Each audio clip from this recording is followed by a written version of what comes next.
Começar a gravar. Todo mundo botou os perfumes, né?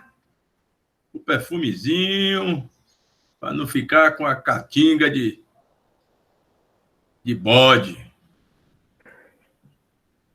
Vamos nessa, gente. É o seguinte, boa tarde a todo mundo aí, né? A galera que está chegando aos poucos, por enquanto, 15 pessoas, né? Mas a ideia aos poucos, o restante da galera vai adentrando aí, né?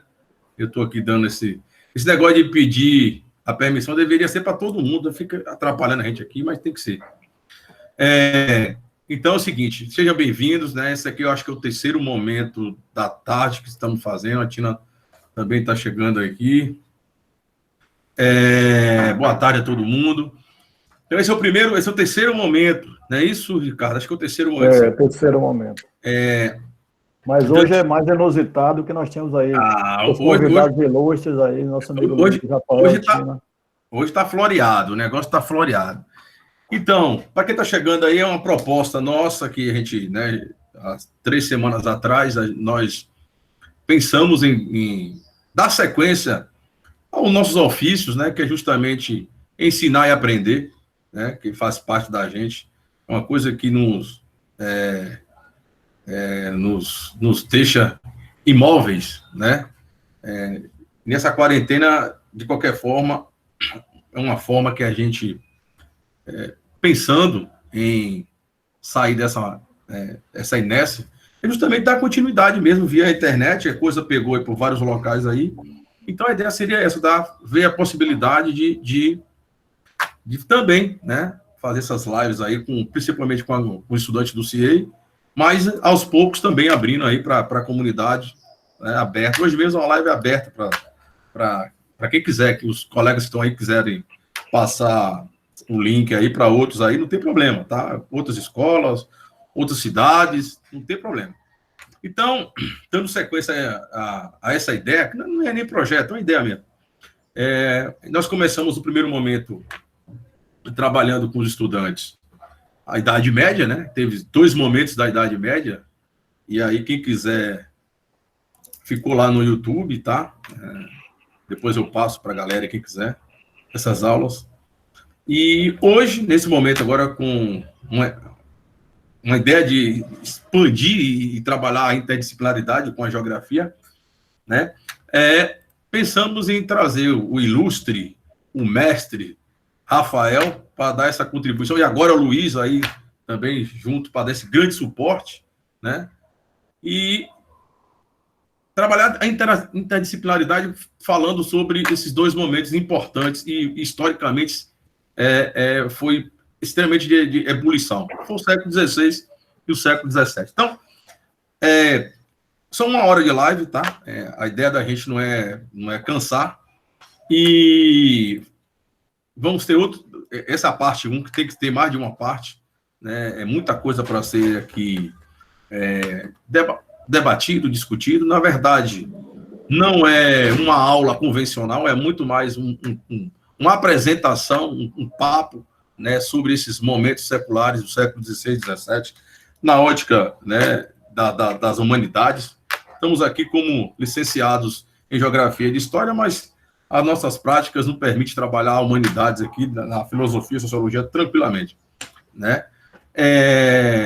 E ficou uma coisa mais descontraída, sem aquele cansaço, né, monótono de sala de aula, mas mesmo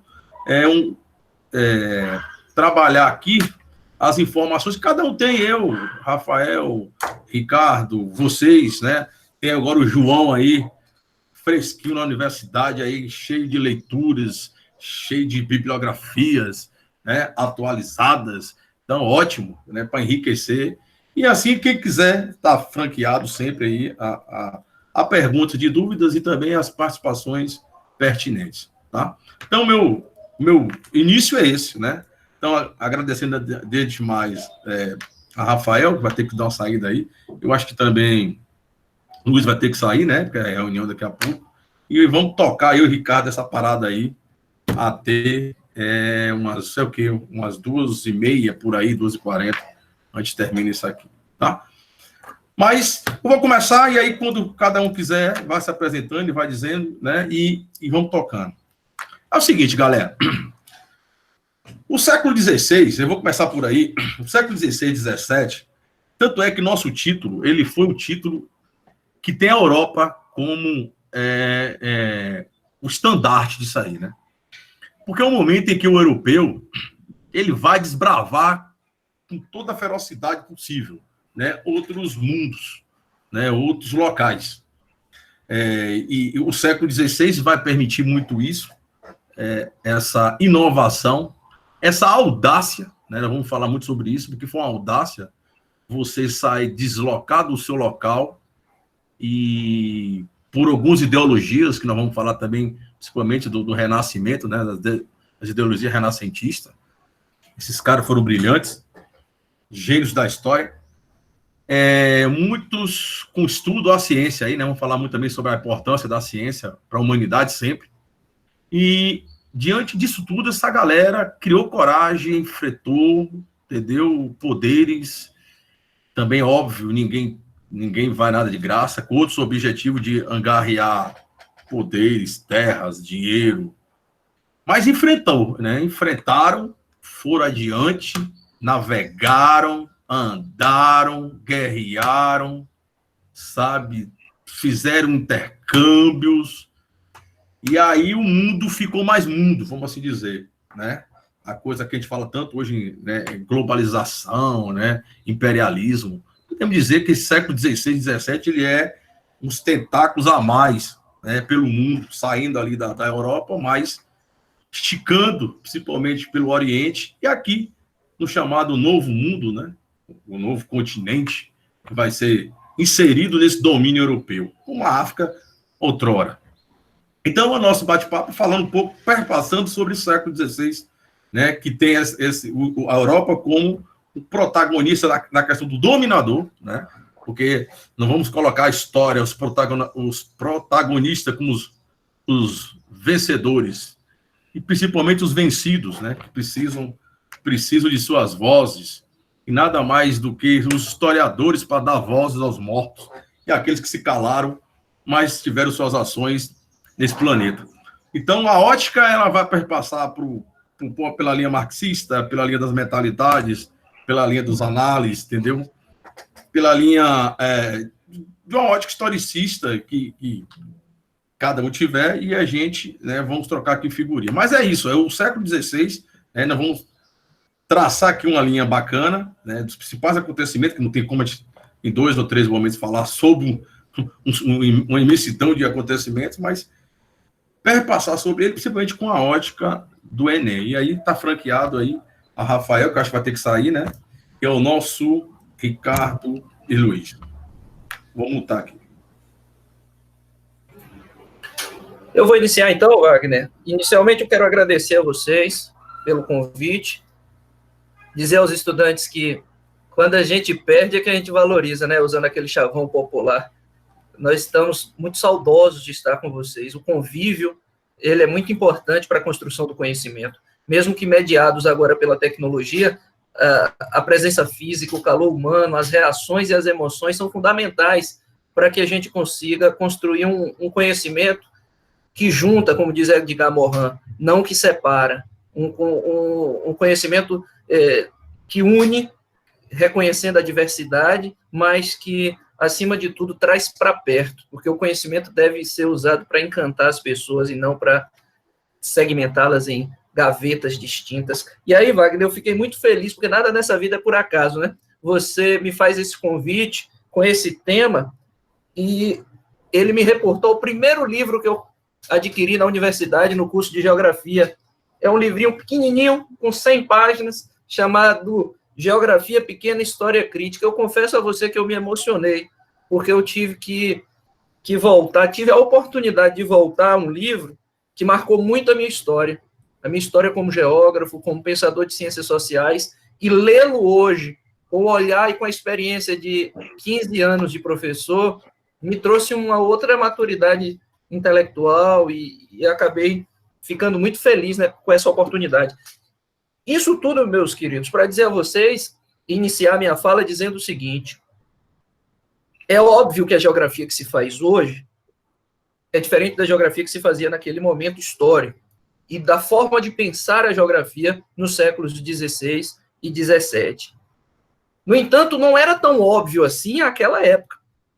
Então, por isso eu quero iniciar minha fala falando sobre o pensamento geográfico nesses séculos XVI e XVII, e aí sim terminar mostrando um pouco da organização do espaço geográfico nesses séculos. Por quê? Porque isso vai ser ferramenta para você, tanto em questões do Enem da história, quanto as questões do Enem que usam, por exemplo, a linguagem cartográfica. Estou colocando aqui para que vocês pensem as estratégias para a resolução de questões do Enem nessa perspectiva. Então, essa fala aqui pode contribuir para que vocês resolvam as questões que usam a linguagem cartográfica, as fotografias, mas também para compreender esse período, não necessariamente pensando aqueles cientistas sociais, aquelas pessoas daquela época como pessoas que tinham uma deficiência, vamos dizer assim, na análise do espaço, mas como pessoas que estavam orientadas por um viés epistemológico, né? Se a gente pensa epistemologia como conceito de produção do conhecimento. Feito esse preâmbulo, vamos aos tópicos principais. Pensar o pensamento, mas o pensamento geográfico no século XVI e do século XVII era orientado. Por que eu digo pensamento geográfico? Porque a geografia ela só se consolida como ciência no final do século XVIII e início do século XIX. Então, de forma assim, bruta, não havia uma geografia, mas havia um pensamento geográfico. E esse pensamento geográfico, ele tinha como base o positivismo. Era uma análise restrita ao universo dos sentidos, ou seja, da descrição, da objetivação dos elementos, era uma análise a partir dos aspectos visíveis do mundo real. Aquilo que era mensurável, aquilo que era possível descrever, quantificar, entendem? Então, por exemplo, vegetação, relevo, toda a parte do que se convencionou chamar de um naturalismo. E o ser humano, nessa lógica, era um dado a mais na paisagem. Por isso que naquela época os estudos demográficos, por exemplo, a demografia de população, tinha uma certa relevância, porque se falava mais de população do que sociedade. Como o Luiz aponta aqui no chat, a geografia era descritiva, ela era, vamos dizer assim, ela era inventariante. Então, os diários de navegação, por exemplo, os inventários de recursos naturais, eram documentos geográficos, assim como as cartas náuticas, assim como a constituição ali de uma representação do espaço. Vocês querem ver isso tudo fazer sentido? Pensem na época em que vocês chamavam a geografia de uma matéria decorativa, porque se tinha que decorar nome de estados, tinha que se decorar margem direita e margem esquerda de rio tal, o nome, sabe? Essas coisas de estatística, que hoje são vistas como recursos para que a gente compreenda a dinâmica, as relações e as contradições da sociedade. A geografia só vai ganhar essa roupagem crítico-reflexiva depois do movimento de renovação da década de 70, principalmente com um dos nossos ilustres conterrâneos, o intelectual baiano Milton Santos, que eu acho que a gente tem que ter orgulho de falar sobre sua obra. Esse intelectual de grande envergadura global, recebendo, inclusive, o prêmio equivalente ao Nobel da Geografia, Milton Santos é quem representa um processo de renovação da geografia na década de 70, com viés crítico, com viés reflexivo, e vai tentando subsidiar a formação dos novos geógrafos para trazer para o estudante e para o pensamento na sociedade de uma geografia que seja mais ciência social, no sentido da reflexão crítica, mas que não dicotomize a sociedade da natureza, o homem do meio, porque é a interação homem-meio que vai configurar o objeto de estudo da geografia, que é o que nós chamamos de espaço geográfico. Fica claro até aí? Eu acho que esses pontos eles são determinantes para a gente entender que pensamento é esse, porque o pensamento geográfico ele existe desde a história da filosofia, do pensamento grego da antiguidade, dos povos orientais que descreviam o território, que estabeleciam limites naturais como fronteira, as pinturas rupestres que representavam a espacialização do território de caça, tudo isso é pensamento geográfico no pensamento humano. Mas quando a gente categoriza essas formas de pensamento e vai tentando colocar nas caixinhas, aí sim a geografia surge como ciência no final do século XVIII, início do século XIX, e essa sistematização se dá com dois cientistas como referência, e eles aparecem, inclusive, nas provas do Enem. O naturalista alemão Humboldt e Karl Ritter são aqueles chamados pais da geografia acadêmica, como ciência. Só que ambos eram conhecidos como naturalistas, pessoas que buscavam na natureza explicação e atuavam ainda também com uma base formativa positivista, e depois vão se libertando disso e formando essa geografia mais voltada para a relação homem-meio, e o objeto de estudo se torna o espaço geográfico. Tá ok? E aí vamos pensar objetivamente, aí, já que estamos falando de positivismo, vamos pensar objetivamente assim, ó, que tipo de produto geográfico era apresentado como produção de conhecimento naquele momento? É como eu disse anteriormente, as cartas náuticas, toda a parte cartográfica, orientação e localização, sobretudo, como Wagner bem colocou no início, para fundamentar esse processo da Europa se lançar ao desconhecido, vamos colocar assim entre aspas, né? Mas esse lançar-se ao novo, às conexões ultramarinas, precisava de um embasamento de orientação e localização. Aí você tem a bússola, o astrolábio, você tem uma série de equipamentos de geolocalização. Hoje a gente fala de GPS, mas os avós e bisavós do GPS estão lá nesse período das grandes navegações. A gente fala do embrião de uma economia mundo, da globalização, nós temos aqui o século XVI como berço desse processo inteiro. Agora, é importante também problematizar, como Wagner colocou, eu quero dar continuidade a essa fala dele, de que o colonialismo, a perversidade dele não é apenas impor o chicote no lombo das populações nativas, mas é vilipendiar uma cosmovisão.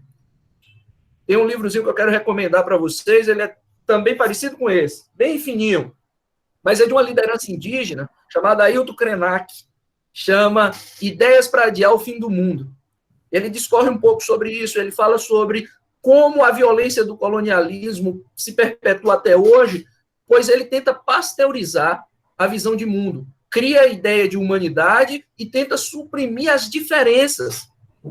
E é justamente nessa perspectiva que o colonialismo é também muito cruel.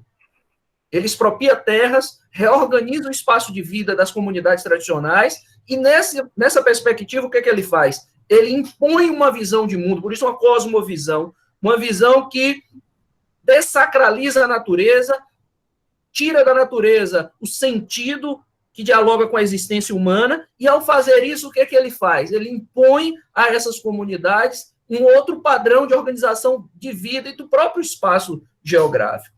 Então, como resultado disso, o que nós vamos ter de produção geográfica? Nós vamos ter essa cartografia, como eu coloquei, o levantamento e os inventários de recursos naturais. Se você for pesquisar nas bibliotecas, nos acervos teóricos das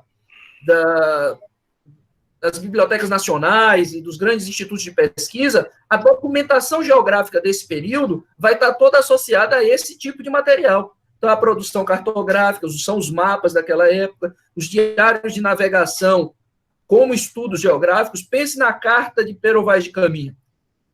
Ele ali é um produto histórico, geográfico, sociológico, uma cosmovisão que se impõe sobre uma realidade. Então, todos esses são os tipos de estudo que são resultantes. Até mesmo a pintura, pensem em Debré, nas pinturas que retratam determinados períodos da nossa história, como, vamos dizer assim, traços do que hoje a gente chama da fenomenologia. A arte como uma representação do real e a apresentação de elementos que podem explicar o modo de viver, o modo de organizar a sociedade. Só que todo esse pensamento e todas essas produções, elas têm um ponto que vai trazer aí uma série de críticas, né? Essa base positivista da descrição, do compêndio, dos inventários, da fragmentação da forma de pensar, vai empobrecer a discussão da realidade. Vai tornar aquele objeto de estudo apenas um dado, vamos dizer assim, quantificável. E você tira dali a dialética das representações, das relações. Então, por exemplo, esses atlas que eram produzidos, esses compêndios descritivos estatísticos, são deles que vem a ideia de uma ciência decorativa instrumentalizada. E aí é importante que a gente entenda isso, porque nas questões, vamos pegar aqui o Enem como objetivo, nas questões do Enem que vão falar sobre o embasamento positivista das ciências sociais em determinados momentos, vão usar questões como a bandeira do Brasil, do Ordem e Progresso, vão usar questões como pensar e organizar o espaço de modo a atender os interesses eminentemente econômicos. Então, por exemplo, uma certa oportunidade, colocaram uma foto do povo indígena e uma foto do agronegócio, e falava-se a questão da expansão da fronteira agrícola. Era uma questão do Enem que falava disso. E aí a questão vinha como pano de fundo essa diferença de visão do meio natural. E aí a provocação ao estudante era, a partir dessas duas imagens, como o pensamento e a fundamentação do pensamento das ciências sociais é abordada sob a lógica da história, geografia crítica ou do positivismo. Então, essa ideia de entender a natureza como um dado estatístico ou um instrumento a serviço do homem que fundamentava o período positivista, o pensamento positivista e o pensamento geográfico daquela época. Certo? Aí, me vem uma outra questão aqui que é importante a gente pontuar. Antes, eu preparei 2 mapas aqui, peguei 2 mapas para mostrar para vocês. Vem uma questão que é muito importante, que é o que o Milton Santos denominou, aí são categorias de análise para pensar o espaço geográfico. São 3 categorias. Ele chama o espaço geográfico em determinado período da história de meio natural, depois ele chama de meio técnico, e por fim ele diz que nos tempos que nós vivemos hoje, o espaço se configura como um meio técnico, científico e informacional. Então, o que cada uma dessas categorias representa? O meio natural, ele era a organização do espaço geográfico na época em que a natureza ela impunha sua força frente às limitações dos seres humanos e, sobretudo, as limitações técnicas. Então, era um período em que havia caça, pesca, coleta de frutos como principais atividades econômicas, quando as forças da natureza eram tidas como divindades que impunham seu poder, e assim sucessivamente. O meio técnico já faz parte desse período. Claro, vem desde a Idade Média, desde a Antiguidade, mas se intensifica com as atividades e as navegações ultramarinas, a organização das plantations, o extrativismo vegetal e mineral desses séculos nas colônias. Esse meio técnico, ele se estabelece agora numa escala global, ele passa da Europa para o mundo. Então, esse período, ele é um período em que as atividades produtivas, né, sobretudo com base na colonização de exploração, vai consolidar através de uma rede marítima de transporte, uma rede interior, depois ferroviária que vai se estabelecer, ele vai trazer para a gente uma consolidação daquilo que o Milton Santos denominou de meio técnico. E hoje, por fim, meio técnico, científico, informacional, a superação da barreira dos transportes e da comunicação fez aquela configuração espacial se transformar naquela que nós temos hoje. E aí, vejam que vocês vão perceber que esses conceitos eles estão sempre também na prova de humanas do Enem. Certo? Eu gostaria de, para finalizar, já falei um bocado aqui, mostrar esses mapas para vocês e deixar aí o debate para os colegas complementarem. São 2 pequenas imagens, eu vou tentar projetar aqui para que a gente perceba isso, tudo que eu disse, numa perspectiva da representação do espaço, que é uma linguagem muito própria da geografia, e que é uma das competências e habilidades que o Enem vai cobrar. E a história vai trabalhar isso de maneira fantástica. Esses mapas são, na verdade, a conjugação da história e da geografia. E aí os meninos vão poder também discorrer sobre essas questões. Peguei 2 imagens. A espacialização das atividades. Vocês estão vendo aí? Estão vendo? Alguém sinaliza aí se está tudo bem? Sim, dá para ver, Rafa, dá para ver. Beleza, então perceba aí, ó. Essa é a espacialização, se a gente pega o Brasil como referência, estou usando aqui o Brasil como referência, mas pode-se aplicar essa fala para outras realidades. Você pega o Brasil como referência, o território português está aqui apresentado, e aí você veja que algumas coisas elas vão ser, historicamente, elas não vão ser coincidência. Então, olha aqui, ó, principais atividades produtivas, a plantation da cana-de-açúcar, pequenos focos onde a pecuária era desenvolvida e a área do extrativismo vegetal do pau-brasil.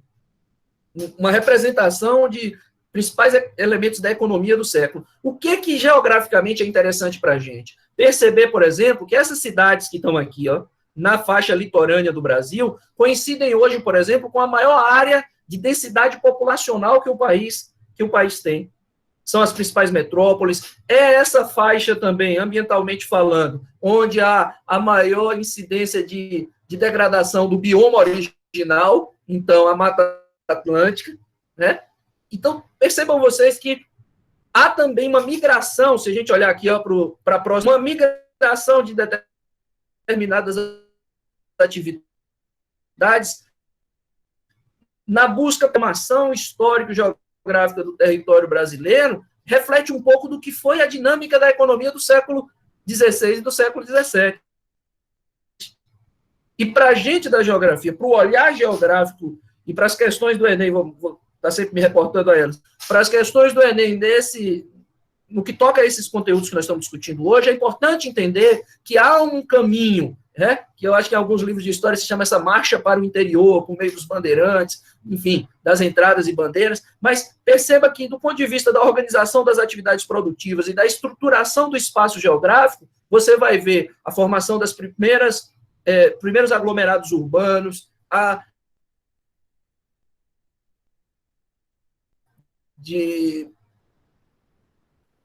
dos imigrantes que vêm da Europa já nos séculos subsequentes, da mão de obra de seres humanos escravizados, a marcha para o interior dos indígenas que vão fugir da escravização, configura o território e une elementos que vão fazer com que a fisionomia do espaço que a gente habita seja diferente. Vou dar um exemplo só para ficar claro algumas coisas que talvez a gente não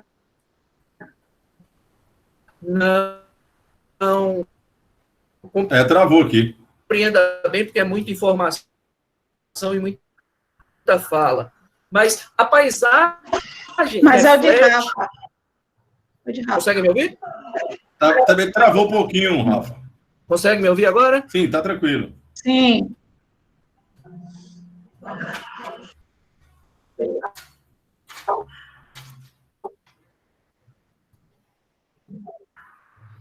Consegue agora? Pode ir, pode jogar. Então, beleza. Ó, só para finalizar. Então, a paisagem, que é uma categoria de análise da geografia, a paisagem ela reflete aquilo que a cultura constitui.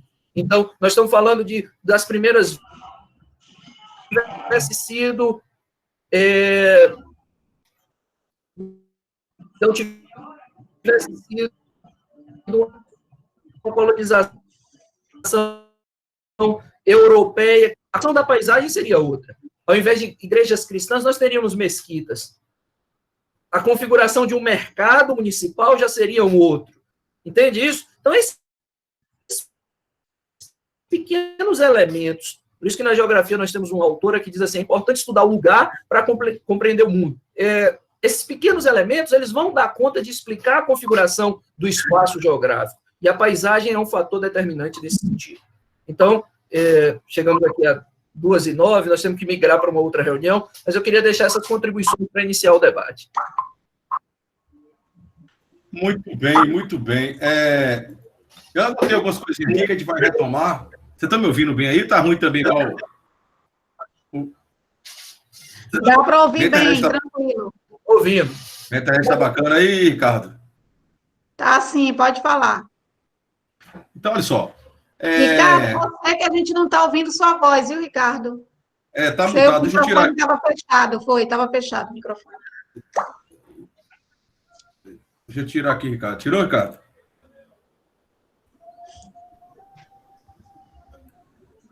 Acho que é só o Ricardo. João, bom ver você aí, hein, João? Oi, tia Tina, bom ouvir sua voz também. Né? Ex-aluno nosso. Veja só, Luiz continua aqui ainda? Luiz saiu. Luiz saiu? Porque eu acho que o Luiz chamou a atenção alguma coisa no chat. Eu vi que ele falou alguma coisa que contribuiu com a fala de Rafael aí. Luiz está ouvindo, você. Ah, sim, Luiz, você não quer contribuir não, cara? Com sua fala aí que você para somar com o Luiz não está não, Wagner. Tá sim, tá sim. Vai, Luiz. Fala, meu filho, contribui aí com o que o seu colega acabou de explanar aí, meu irmão. O que eu gostaria de colocar muito rapidamente para todos é reforçar o seguinte, que foi a partir, e aí Ricardo pode nos ajudar, você também, foi a partir das grandes navegações, pessoal, que começou a globalização do planeta. A gente às vezes, pensa em globalização agora, por causa dessa circulação muito forte de mercadoria. Mas não se esqueçamos que até cada território geográfico vivia da sua própria cultura e realidade. Foi a grande navegação europeia que começou a interligar isso aí. Porque ela começa, você pode observar, por exemplo, na história, Velho Mundo, era África, o Oriente Médio e Europa. Era o chamado mundo que eles conheciam. A América não era conhecida, a Oceania não era conhecida, e partes da Ásia também. Quem se interessar pode ver as aventuras de Marco Polo quando chega na China. Então, uma geração de novos profissionais fosse mundo, até as grandes navegações, era um mundo geográfico separado. Cada um construindo sua própria história. A Europa une esse planeta através das suas grandes navegações. É onde ela traz da Ásia especiarias e produtos para a Europa e depois da América, e a América lança para o mundo também os seus produtos. Essa globalização começa aí. E no século XVI para XVII é que começa a ter a Revolução Científica. E aí, claro, que vai se acelerar muito e muito esse processo de globalização. Agora, nós estamos vivendo o apogeu dela. Hoje, nós estamos vendo o apogeu da globalização. Mas não podemos esquecer que isso começou 500 anos atrás. E se quisermos avançar mais, essa globalização iniciada pelas grandes navegações explica o desenvolvimento socioeconômico da Europa. A Europa agregou ao patrimônio cultural dela a cultura do planeta todo. Por quê? Observe um detalhe importante. O africano não tinha contato com o chinês. E nem o índio brasileiro tinha contato com o africano. Quem fazia esse contato era o europeu. O europeu colhia conhecimento da Ásia, da China, do Japão, colhia conhecimento do Oriente Médio, colhia conhecimento da África, colhia conhecimento da América e agregava para ela. Ela construiu um patrimônio cultural muito grande, se apropriando do cultural dos outros. E como ela era o grande meio, ela se tornou a grande desenvolvida Europa, por agregar todo esse conhecimento. Essa globalização beneficiou inicialmente ela e terminou, claro, perpetuando. Perpetuando. Você pode pegar hoje e ver. Tem globalização? Tem. Ok. Alguém aqui comprou alguma coisa feita no Zaire? O Zaire compra alguma coisa feita da Colômbia? A Colômbia compra alguma coisa produzida no Nepal? Ou alguém compra alguma coisa produzida da Nicarágua?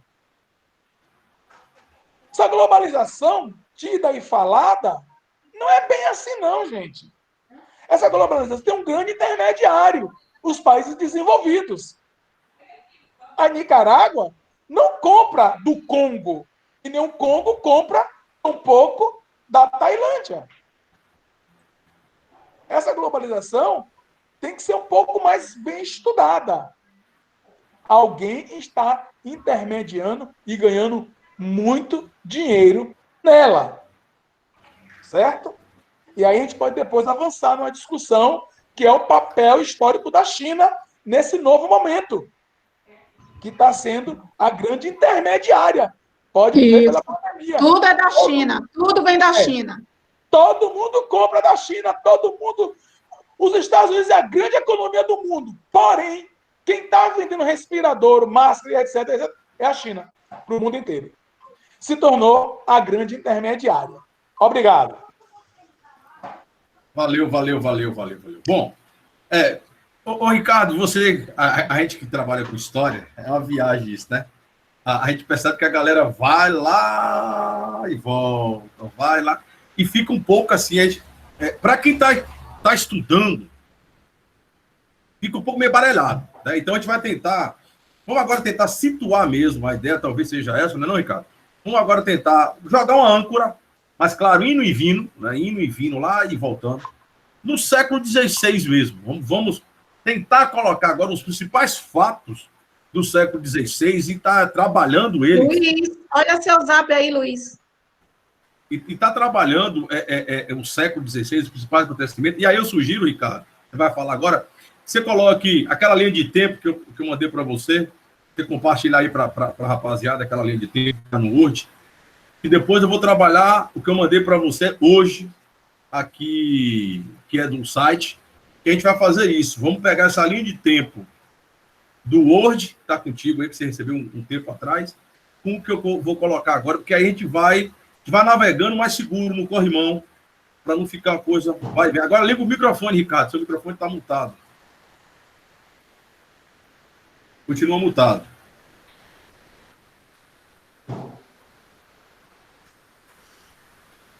Eu estou dizendo que eu vou tentar localizar essa linha do tempo, Vagão. Eu não estou achando ela aqui no meu... Olha, você lembra do Zap? Está no seu Zap. Você tem dois, né? Você tem dois contatos. Ô, Wagner, mas você pode compartilhar e ele falar. Eu sei, é porque... Eu prefiro ir por outra diretriz. A gente está tratando dessas questões geográficas, históricas e tal, mas a gente precisa lembrar que chegar na atualidade é uma consequência normal, né?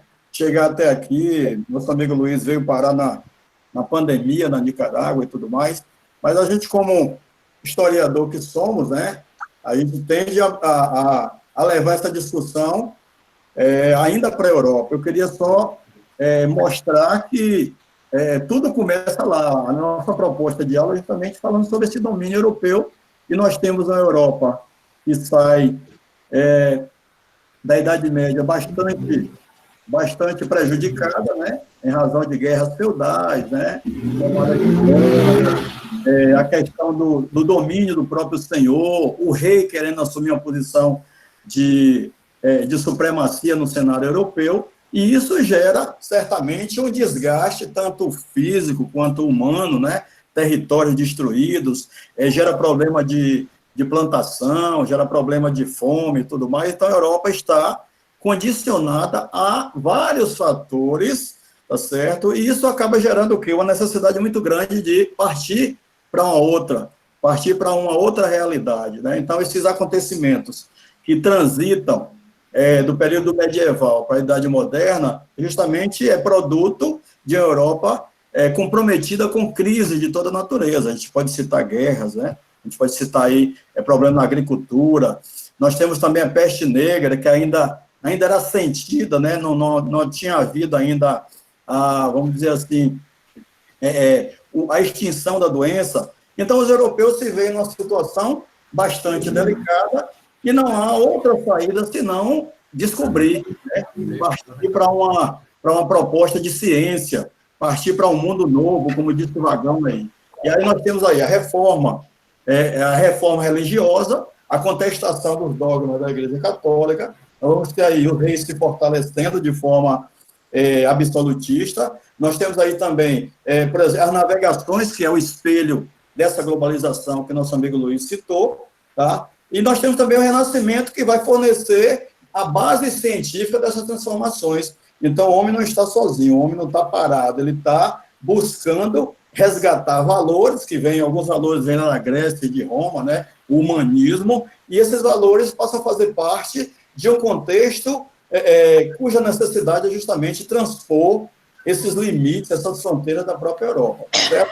E daí que nasce a necessidade de buscar territórios além-mar, certo? Então, quando o Luiz menciona as navegações, ela não é fruto do nada. O cara não nasceu, ele não dormiu e acordou com essa necessidade de mudar o mundo, mas ela vem de um processo, a história é processo, e nesse processo o homem consegue driblar fatores que até então eram considerados intransponíveis, tá certo? E consegue driblar a própria doutrina religiosa que dizia que o homem não tinha capacidade de se deslocar para áreas, né, inóspitas, como era, por exemplo, o Novo Mundo, tá certo?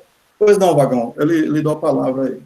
Ah, valeu. Mas antes de mais nada, eu acho que temos que registrar aqui, o meu amigo Astor está por aqui, deixa eu ver isso aqui. Fala, meu irmão, você está por aí, meu brother? Ele estava, mas caiu fora. Estou vendo que já teve que sair. Não, é o seguinte, então, para que o conhecimento ele fique, vamos lá, mais consubstanciado, vamos começar a pegar daí.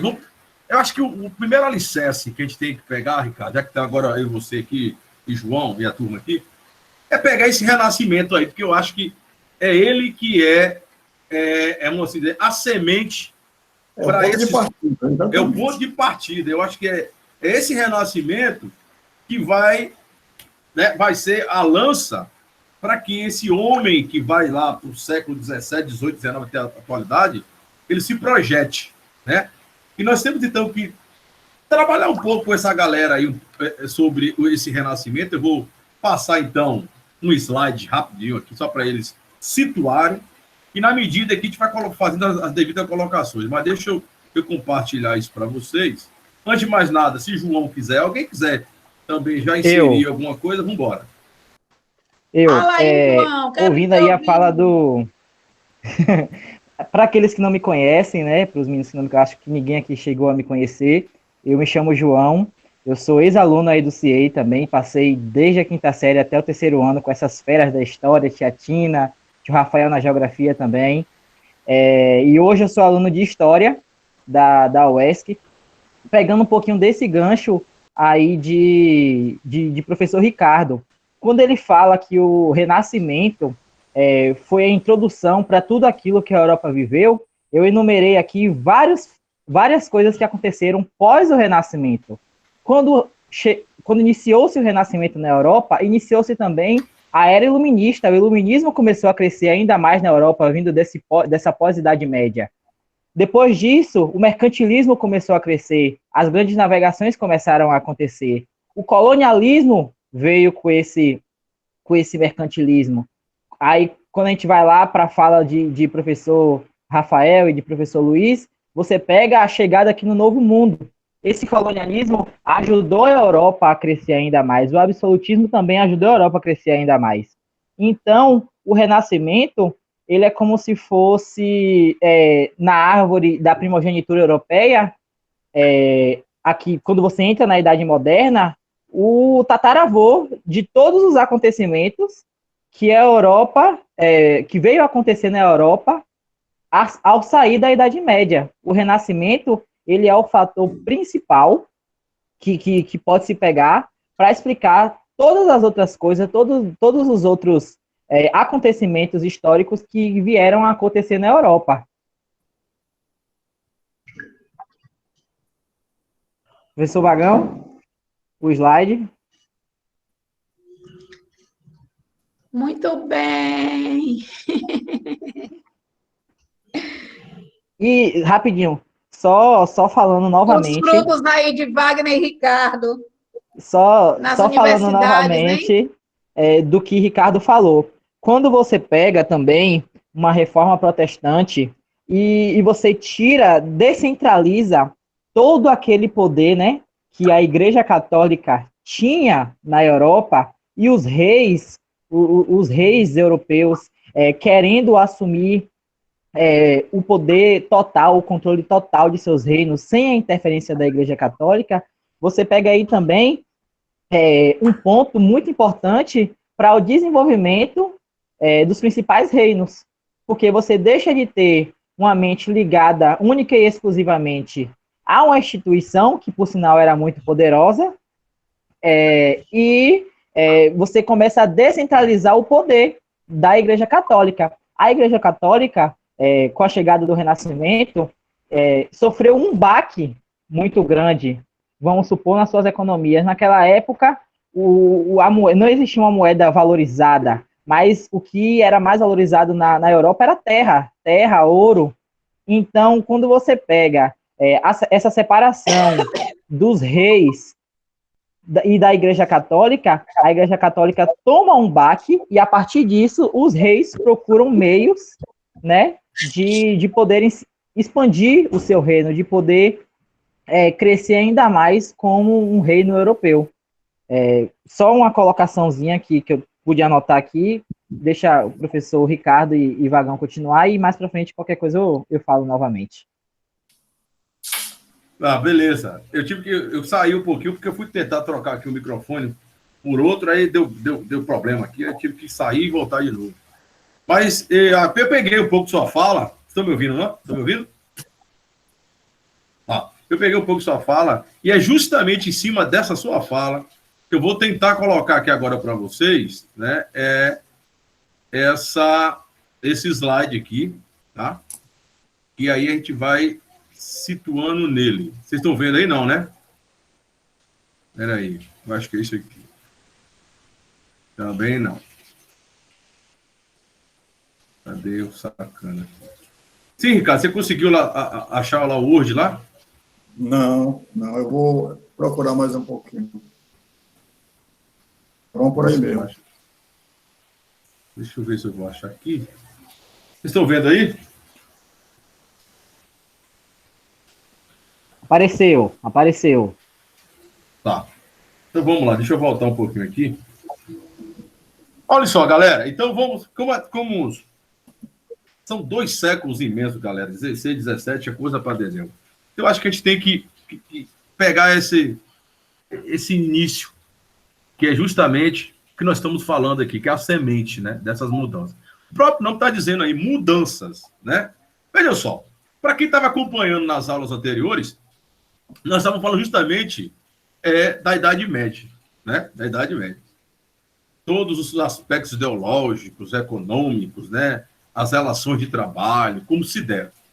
Nesse exato momento aqui, nós vamos ver como esse mundo europeu, que era bastante rural, ele aos poucos ele começa a se tornar um mundo urbanizado. Mas para isso tem que existir as mudanças ideológicas, né? As coisas não acontecem de uma hora para outra, né? Tem que perpassar pelos pensamentos, pelas ideias. E esse momento de mudanças ideológicas que vão adentrar nos aspectos políticos, religiosos, econômico e cultural, ele advém desse momento que nós chamamos, né, de renascimento. O próprio nome diz, renascimento, renascer. Mas renascer o quê? Renascer o que já existia, né? Se é renascer, porque alguma coisa existiu antes. E o que existia antes como baluarte? E aí a gente tem que voltar para a história, é ela que vai dar a resposta, e a resposta nada mais é do que Grécia e Roma, mais uma vez, né? E é nesse exato momento aqui que os próprios renascentistas vão denominar, né, esse período do século IV ao XIV, do século V ao XV, como Idade Média, a Idade das Trevas. São eles que vão batizar e nomenclaturar isso aí. Porque a partir de agora deve existir um momento de renascer o que estava oculto. Então, renascer a cultura, renascer as cidades, renascer o modo de pensar, renascer a economia. Então, é nesse momento que a gente percebe essa transformação aí da Idade Média para a Idade Moderna. E as mudanças, como posso colocar aí na tela de vocês, a política, né, que vai se concentrar esse poder nas monarquias nacionais, é o rei. Lembra que lá na Idade Média, né, nós falamos, né, o rei ele fazia as suas concessões territoriais. Eram os senhores feudais que detinham esse poder. Eram vários poderes pulverizados, óbvio. A igreja é uma. Nesse exato momento, são os reis que vão reassumir a sua força, reorganizar a sua força, e vai ser a igreja que vai dar o seu sustento ideológico. Tá? Então, nesse exato momento, há uma centralização desse poder do rei. Como bem Ricardo colocou, as bases da religião católica elas vão ser balançadas, né? Com esse novo pensamento do europeu, há uma necessidade de repensar as práticas da Igreja Católica. Então, é nesse bojo desse século XVI, XVII, que vem essa reforma. E óbvio que a Igreja vai vir depois, a Igreja Católica, com sua contra-reforma. Olha as mudanças. Na economia, muda-se também, né? Vem o chamado mercantilismo, que vai dar justamente o gatilho para as grandes navegações, as descobertas de novas rotas.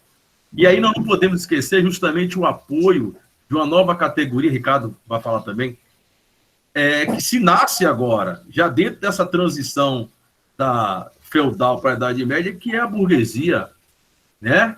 Uma nova categoria que vai querer participar, claro, não tem o poder político ainda, mas tem o poder econômico, monetário, né? E vai apoiar reis, e espera-se também que esse reis o apoie, né? Dando principalmente a eles autonomia para o comércio. Vagão. Pode falar, meu filho. Pessoal, o que a gente percebe, desculpa, Vagão, interromper, o que a gente percebe é que... Você pode voltar aí, Vagão, o slide? O que a gente percebe, pessoal, é justamente que esses acontecimentos, eles acontecem praticamente ao mesmo tempo, está tudo acontecendo, né? Nós temos ali o rei se fortalecendo, né? Nós temos aí o aliado do rei, que é a burguesia. No mesmo compasso, a gente vê que a Igreja Católica está perdendo poder, a reforma está contestando a ordem católica, tá certo? A Igreja Católica, então, vê nas navegações uma possibilidade de ampliar seus domínios, porque, afinal de contas, né, eram novos cristãos, era a fé sendo divulgada para outros cantos do mundo. Nós temos aí uma economia que cresce em razão das navegações, e tudo junto aí vai ser empurrado pela questão também científica, tá? Como também a orientação cartográfica, geográfica, a orientação também em termos de bússola, astrolábio. Então, observe que quando a gente fala de transição, não é um fato em seguida do outro, é tudo acontecendo ao mesmo tempo, tá certo? Martinho Lutero, ele teve que questionar a igreja. A Igreja Católica tende a ficar mais fraca e busca poder. Para buscar poder, ela precisa contrariar a sua própria base de pensamento e apoia as navegações, porque, a princípio, a igreja discordava, e agora a igreja é uma parceira das navegações, né? Aquela cruz de Malta lá na embarcação não é por acaso.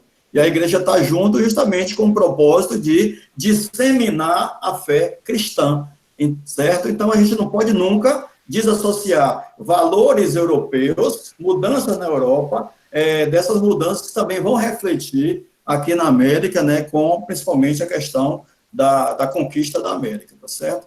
Vagão. Perfeito. Alguém permitiu aqui entrar? Ele saiu. Mas eu vou voltar lá. Tá? Ô, Ricardo. Oi, vai, fala, João.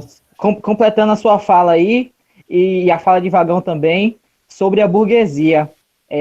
A burguesia não foi uma classe que surgiu assim do nada. Aconteceu aqui a reforma protestante, a igreja perdeu o poder e agora surgiu a burguesia. Não, a burguesia já era uma classe que vinha se organizando, né, no final ali da Idade Média, porém ela não tinha espaço, muito por conta da própria Igreja Católica. A Igreja Católica não queria mudar a estrutura social, que aí é aquela famosa estrutura social em pirâmide que existe na Idade Média, para que as pessoas subissem de classe. E, consequentemente, a Igreja Católica perderia poder, perderia aquisições. Então, com a reforma protestante de Martinho Lutero, a burguesia vê uma brecha para se ascender em uma sociedade pós-Idade Média. A burguesia ela já vinha se organizando. Ela não surgiu do nada, somos agora os burgueses. Não, ela já existia ali.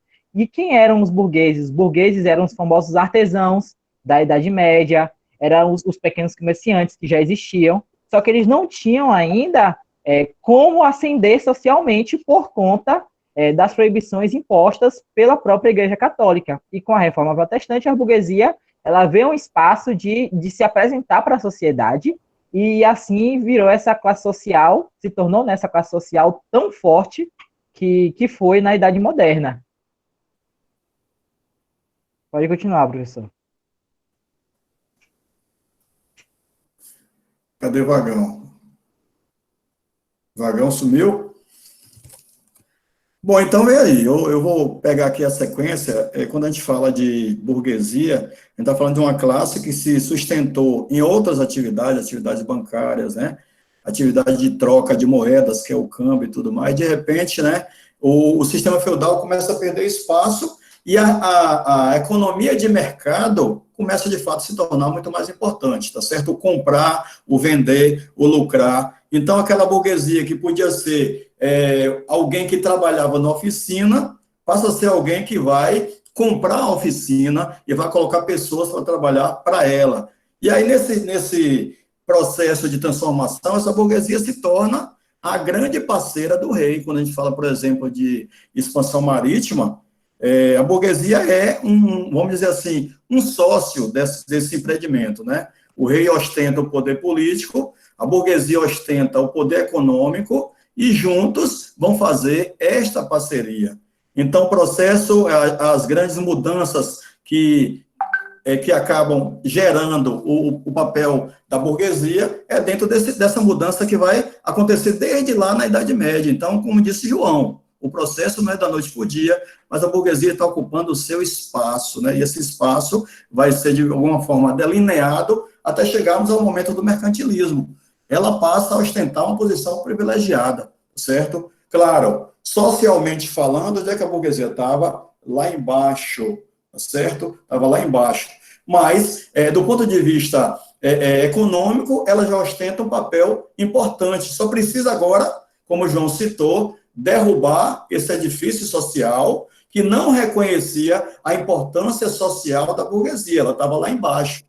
Na Idade Moderna, por exemplo, a burguesia ainda está no terceiro estado, né? Longe do clero, longe da nobreza, ela está no terceiro estado, e esse processo vai sendo, de fato, alcançado, né? A história transita dentro dessa lógica, e, num certo momento, a burguesia vai ocupar um papel de destaque, e é ela que, de fato, manda nesse universo, né, capitalista que a gente tem hoje. Gente, e vale lembrar também... sim. Vale lembrar também que, com a ascensão da burguesia, alguns burgueses, os mais ricos, por sinal, começaram também a comprar títulos na monarquia. Agora, enquanto um burguês financiava uma navegação, por exemplo, um grupo de burgueses financiava uma navegação, acontecia do rei conceder títulos de nobres a esses burgueses, aos que tinham mais dinheiro. Então, agora eu sou um duque, agora eu sou uma duquesa, e assim sucessivamente. Muitos burgueses conseguiram, através desses financiamentos, né, aos grandes monarcas, os títulos de nobres para a época. Esse nome aí, essa nobreza, ou melhor, essa burguesia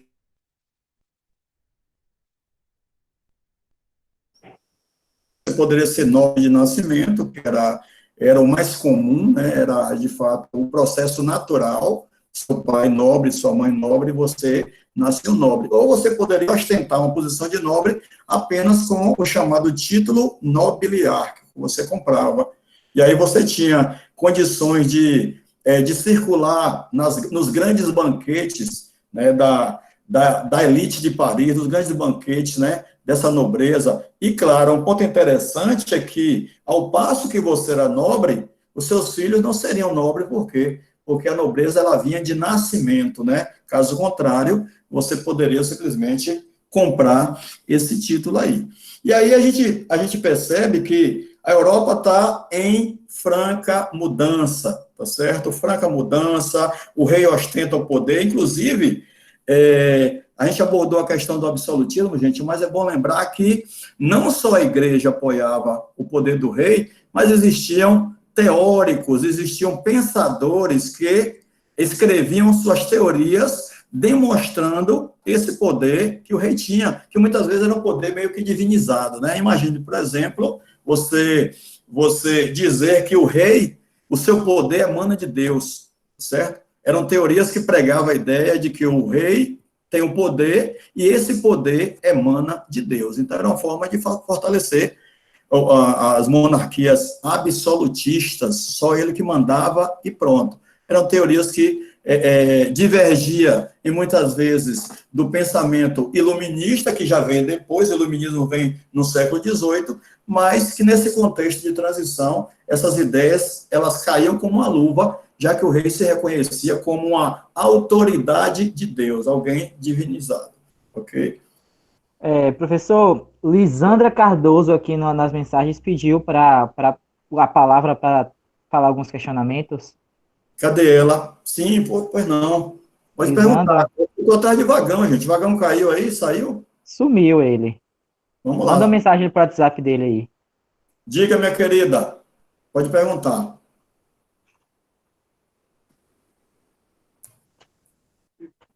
Lisandro, perdão, eu li com A no final.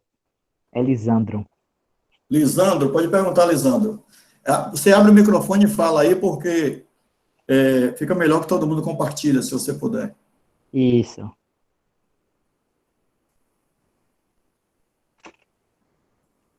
Microfone, Lisandro.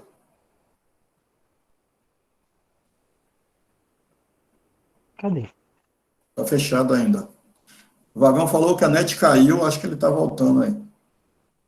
Não está disponível, o problema é esse, que o Vagão está como administrador, acho que só ele que consegue abrir o microfone. Aí, se você quiser, Lisandro, só se você perguntar no chat e eu compartilho aqui. Eu também não posso liberar o seu microfone, é só o Vagão que libera. Ô, Ricardo, pode liberar sim, talvez ele não tenha, sabe? O meu aqui tá funcionando de boa. Tentei abrir aqui e funcionou. Mas é só clicar aí, ó. Clicou no microfone e está liberado. Clica na tela e no microfone. Se estiver usando pelo celular. E aí só se ele falar, né? Pessoal, além de Lisandro, mas alguém quiser falar, fica à vontade aí, viu? Enquanto ele consegue resolver alguma perguntinha pertinente. É um período muito longo, não dá para a gente discutir tudo nessa aula aqui, nesse momento aqui. Por quê? Porque são 4 temas que a gente aborda em 4 aulas distintas, certo? Ou seja, você fala de reforma, você fala de absolutismo, você fala de navegações, tá? Você fala aí de cada um deles separadamente. E, logicamente, você tratar tudo é uma espécie de uma explanação mais global, uma explanação mais aberta. Não dá para tratar de forma específica. Portanto, se vocês quiserem perguntar alguma coisa, fiquem à vontade. Tá certo? Aí, conexão do Jota, gostaria de falar. Pronto. Fale, Jota, cadê você? Oi, estão ouvindo? Jonas, diga, meu querido, pode perguntar. Essa mesma época é a mesma época do descobrimento do Brasil? Exatamente, é uma pergunta de Jonas. Gente, esse projeto europeu de reforma, de absolutismo, descobrimento, renascimento, vai refletir no Brasil. Por quê? Porque eu posso dizer, Jonas, que nós somos frutos dessa política de navegação, tá certo? Ou seja, o encontrar um novo caminho para as Índias, né, como era a proposta das grandes navegações, acabou por colocar o Brasil nessa rota de interesse também de Portugal, tá? Quando os espanhóis chegam à América, algum tempo depois, né, no caso 6 anos depois, 8 anos depois, Cabral chega ao Brasil. Então está tudo, Jonas, dentro desse mesmo contexto. O Brasil é produto desse projeto de navegação. Agora, claro, Eugênio, nós não éramos uma grande novidade, né, no sentido de exploração. O Brasil ainda não foi visto como a vaca leiteira de Portugal. A princípio, não. Portugal, então, tem outras preocupações. Portugal tem a preocupação com as Índias, né? Portugal tem outros negócios muito mais satisfatórios. E 30 anos depois é que o Brasil, de fato, passa a ser visto como talvez uma das poucas saídas para o lucro de Portugal. Então, Até porque quando o Brasil foi descoberto por Portugal, Portugal era uma das grandes potências da Europa, se falando de mercantilismo e de navegações. Portugal, o reino de Portugal e da Espanha eram as principais potências em relação às grandes navegações e aí das Índias, né? Tanto que, quando o Brasil foi descoberto, eles estavam tentando ir às Índias, estavam tentando dar a volta para chegar às Índias. Só que acabaram, né, chegando ao Brasil. Há alguns estudos, e aí, como o Vagão falou mais cedo, eu que estou na faculdade por agora e estou lendo muito texto científico, diferentemente dos professores que estão mais acostumados com os textos de sala de aula, há um estudo que ainda não é comprovado cientificamente, que já se sabia onde estava localizado as terras do Brasil. Só que ninguém tinha interesse em vir para o lado de cá. Ninguém tinha interesse de vir aqui para o lado de cá. Possa ser que seja verdade, possa ser que não. É o estudo de um historiador português, eu não me engano, eu não lembro o nome dele agora, mas é isso. As grandes potências da época, de forma mercantilista, era Portugal e Espanha. E a partir disso, o Novo Mundo, Colombo descobrindo lá em cima, perto do México, Península de Yucatán, e Cabral aqui no Brasil. A ideia é o seguinte, tem essa teoria, ela de fato, ela está vindo à tona sob a afirmação de que o Brasil era posse de Portugal antes mesmo de Cabral pisar aqui. Olha que interessante, né? Cabral sequer tinha aparecido no Brasil, mas já se tinha um documento, que é o Tratado de Tordesilhas, que dava essa posse das terras brasileiras a Portugal. Então, nós temos sempre essa ideia de que o descobrimento, o Brasil passa a ser de Portugal a partir de 1500, mas em 1494 já havia documentalmente essa proposta de que o Brasil pertencia a Portugal, por meio, claro, do Tratado de Tordesilhas, tá certo? E aí, o que nós temos que ter? Voltando... Lisandro. Oi, João. Lisandro. Fala, meu cara. Só 3 observações que, por ter dado o assunto antes de começar o debate, a aula, eu dei uma pesquisada. Assim, colocou muito em conta aí a participação de Lutero. Sim, ele foi um dos principais nessa reforma religiosa. Mas quem tinha pelas videoaulas que eu observei aqui, quem tinha um contato com a burguesia era o Calvino, que ele que fez. Eu sei chegar. Ele fez esse contato de Lutero, que era mais da corte, que ele já tinha ali participação com o clero, com a burguesia, que foi o apoio, financeiro dessa reforma. E em questão ao pensamento do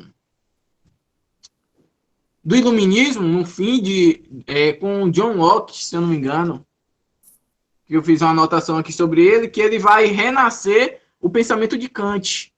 Vai pôr em pauta o pensamento de Kant dos direitos à expressão, os direitos que já nascem com o ser humano, que esse direito é burlado pelo clero. É o contratualismo. A ideia de John Locke é o chamado contratualismo, né? O famoso contrato social. Exatamente. Lisandro, me permita aí fazer uma intromissão nessa fala que você falou de Lutero. Ele disse assim, a burguesia, gente, se aproxima muito mais de Calvino. Por quê? Porque Calvino, ele propôs uma teoria chamada de predestinação, e ele dizia mais ou menos o seguinte: Deus atribuiu o destino às pessoas desde o berço. Então, ele dizia assim, ó, aqueles que são miseráveis, foi porque o seu destino deveria ser miserável. E aqueles que são, vamos dizer assim, ricos, Deus também havia lhe atribuído esse poder de riqueza, é a chamada teoria da predestinação. Logo, Lisandro, o que é que vai acontecer? A burguesia afina o seu discurso muito mais com Calvino, porque ele está dizendo assim, gente, ó, traduzindo, ele está dizendo assim, ó, podem ser ricos à vontade, porque Deus não vai se incomodar com isso. É o que ele está dizendo. E a burguesia vai falá-lo.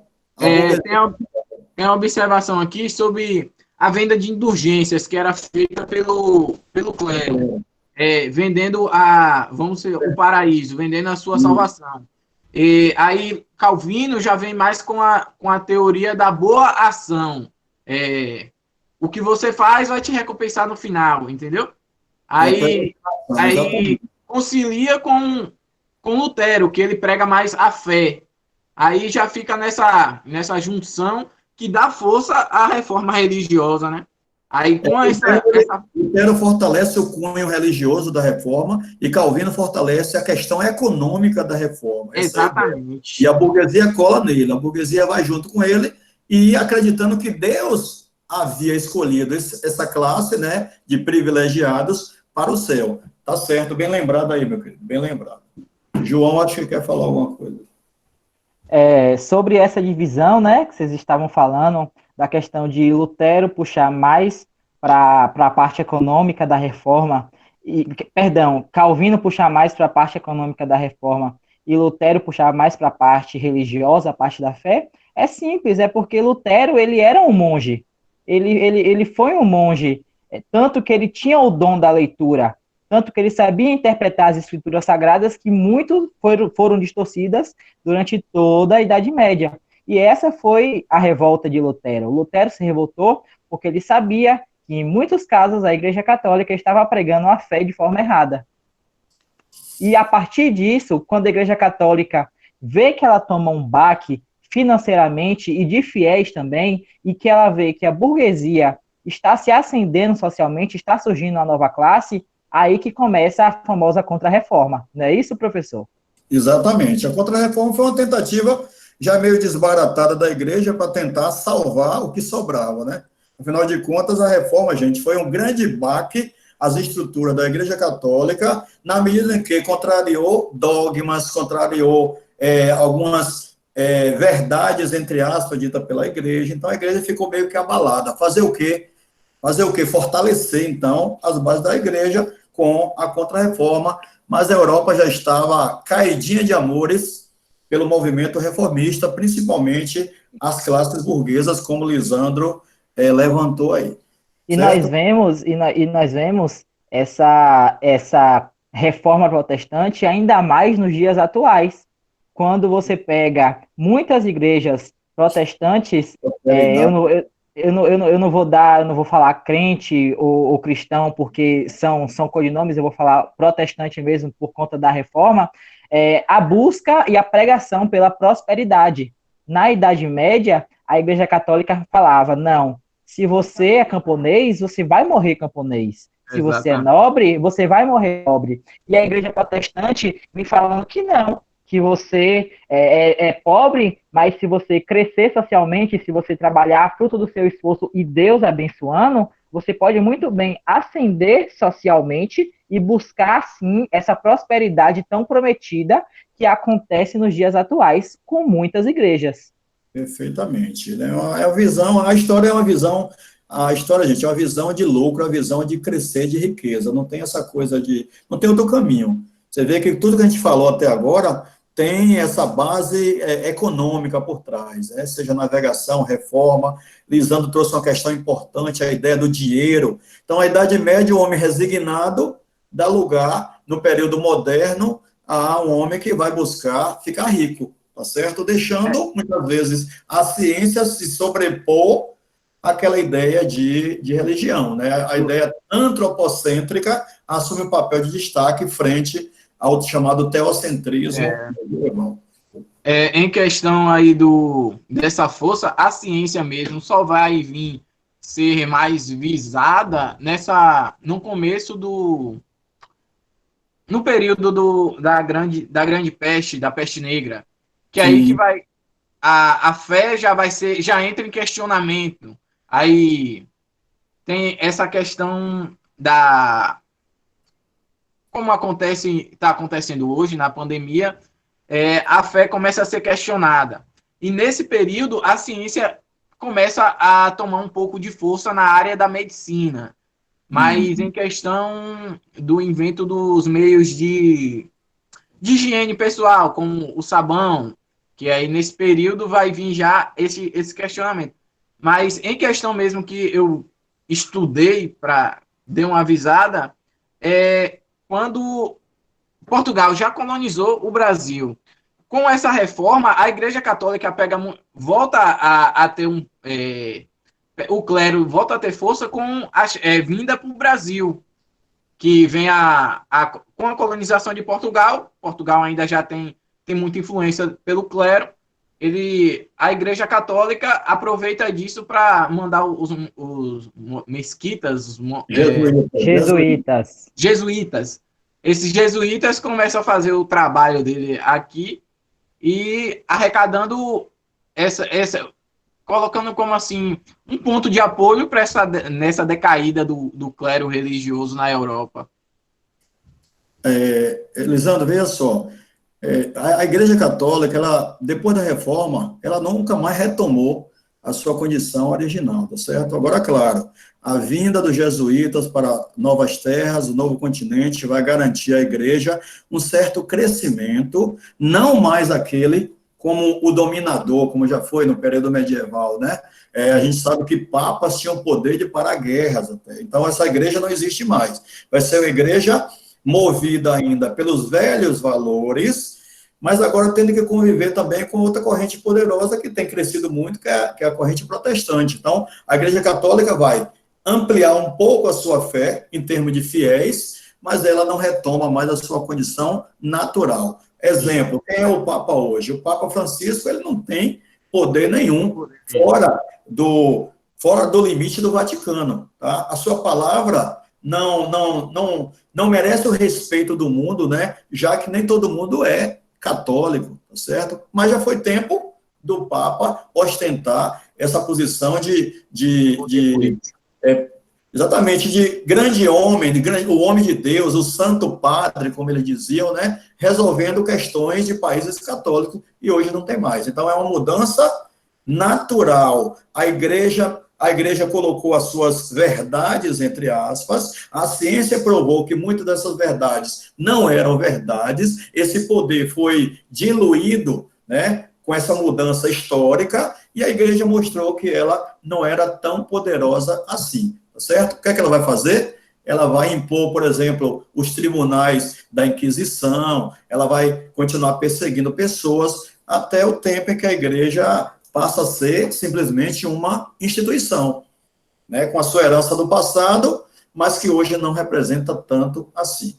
Pessoal, quem quiser falar, fica à vontade. Lisandro, obrigado aí pela sua colaboração, viu? As suas perguntas também, viu? Fica à vontade. Diga, João. Professor, quando o senhor fala que a igreja hoje e já no início do século XX também, deixa de ostentar todo esse poder, eu volto cá no pensamento de Kant, que Lisandro me lembrou bem, no pensamento de Kant, que a sociedade, ela foi e é, e sempre será dividida em 3 etapas, que são elas teológicas, metafísicas e positivistas. A teológica é quando a religião começa a se tornar o centro do pensamento e da fé das pessoas. Nós vivemos isso durante a própria Idade Média, quando a Igreja Católica dominava a fé e o fôlego de quase todas as pessoas que viveram naquela época. Passando a Idade Média, veio a fase metafísica, a fase que as pessoas começaram a não depositar totalmente a sua fé na igreja, mas sim também nelas mesmas, na natureza, nos acontecimentos na natureza. E passando a idade metafísica, passando a época metafísica que Kant fala, vem a época positivista. E o que é essa época positivista? É a época da ciência, é a qual nós estamos vivendo hoje. Exato. Que começou no finalzinho ali do século XVII, início do século XVIII, e está até hoje no século XXI. E muito provavelmente vai se perpetuar por mais muitos séculos, porque o que tem da sociedade é continuar esse positivismo crescente a acontecer. Isso. Cadê o Vagão, gente? O Vagão entrou aí. Espera aí, galera, que eu tô me ouvindo aí? Tá ouvindo? Tá ouvindo. Sim. Espera aí, tô ouvindo vocês. Sim. Ai, eita, tá uma bosta isso aqui. Pode ir continuando aí, vocês. Daqui a pouco eu vou. Sim, pessoal, a gente está esperando algumas indagações aí. Fica à vontade. Lisandro também, se quiser perguntar mais. No fim, é porque eu só estou pondo em pauta observações que eu fiz no estudo aqui da videoaula. Em questão, com a queda de Portugal e Espanha, queda não, a perca, elas não é mais as grandes potências, que as grandes potências... Que tempo, Lisandro? Que tempo? Século XVII. Certo. No século XVII. Final do século XVII, que aí já vem a Inglaterra e a Espanha. Não, Espanha não, Holanda. A Holanda tem um poder aquisitivo aí. Essas duas grandes potências é o que leva a Portugal a focar mais na colonização. Nesse período aí que ela vai colonizar o Brasil, porque o Brasil é visto só como um ponto de extração. E no período aí do século XVI, aí é um período de extração com essa fortificação da Inglaterra e Holanda, o Brasil começa a ser visionado como um lugar para se colonizar, né? Como um segundo ponto de Portugal. A questão aí que eu quero levantar em pauta é que nesse período que a Holanda tinha poder, ela influenciou nos ataques ao Brasil para tomar parte do território, né? É só esse ponto mesmo que eu queria levantar, que já é no período no século XVII, para a gente prosseguir aos séculos. Né? O que o Lisandro está levantando, gente, é a ideia de que o comércio açucareiro, Lisandro, ele abastecia o mercado europeu como um todo. O Brasil era a grande referência nesse mercado europeu, e a Holanda, embora não tenha constituído um grande império colonial, ela foi uma grande parceira desse mercado de açúcar brasileiro, numa condição até privilegiada. Por quê? Porque a Holanda, ela comprava o produto mais em conta, refinava, passava por um processo... Professor, perdão interromper o senhor, eu vou ter que sair aqui rapidinho, e caso eu consiga voltar a tempo, eu volto para a discussão com o senhor e com o professor Wagner, tá certo? Eu acredito que Wagner tá encerrando. Tá certo. Obrigadão, vocês, viu? Abraço, gente. Abraço. Tchau, tchau. E aí, Lisandro, essa preocupação da Holanda era justamente negociar o nosso açúcar, ter uma relação direta com o Brasil, e, num certo momento, a Espanha domina os mercados brasileiros, domina o território brasileiro por meio de uma da chamada, como é o nome? Dom Felipe. A União Ibérica, tá certo? Por meio da União Ibérica, isso. Então as posses portuguesas passam a ser as posses espanholas, e a Holanda, como inimiga da Espanha, perde a boquinha por aqui. Qual é o caminho? A Holanda, portanto, é boicotada nos povos brasileiros, e a saída foi o quê? Quebrar esse boicote por meio de uma invasão armada, que é o que a gente chama de invasão holandesa no Brasil, que se deu ali na região do Nordeste, aqui na Bahia e também em Pernambuco. Vagão. Estão me ouvindo aí? Então, pode falar, meu cara, pode falar. Estão me ouvindo? Tomar uma água aqui. Fica à vontade aí, Vagão. Essa internet aqui me deu uma... Valeu, a internet aqui me deu 1-0, galera, mas me deu 1-0, mas pense em 1-0 fantástico aqui. Me diga uma coisa, o que foi quando eu caí, o que Ricardo continua aí? Lisandro, atualiza. A gente continuou abordando o tema das reformas religiosas, aí veio a questão da participação do Calvino nas reformas religiosas, pelo financeiro, e ficou na questão do absolutismo. Agora que a gente já estava começando a andar quando a Holanda e a Inglaterra já viraram potências que influenciaram bastante já no século XVII, né? Também relembrou, nesse período que você estava fora, sobre o pensamento de Kant e o pensamento de John Locke, que é no final do século XVI. Certo. Mas aquele slide lá, Ricardo, onde nós paramos, você não continua ali, não, né?